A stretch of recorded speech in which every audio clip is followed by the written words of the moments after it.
ওই জিজ্ঞেস করো আজকে কি রান্না হয়েছে। দেখতেই তো পাচ্ছি সব। আবার জিজ্ঞাসা করার কি আছে? বড় বড় ব্লগারদের বড়রা অনেক জিজ্ঞেস করে। দেখাই যাচ্ছে সব। এই তো রান্না তাড়াতাড়ি হয়েছে।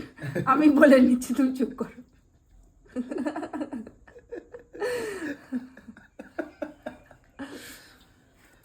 তো আজকে সকালের খাওয়া প্রথমে নিলাম শসা।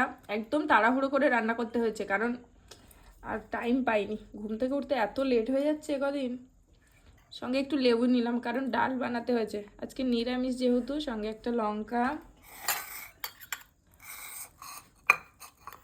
আর একটু শাক ভাজা।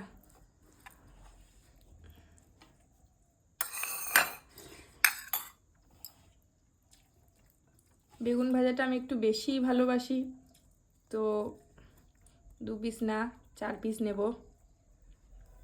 4 পিস বেগুন ভাজা নিলাম। আর সঙ্গে ডালটা পরে নেব, টমেটো দিয়ে বানিয়েছি ডালটা। তো এই হচ্ছে আজকে সকালের খাওয়া।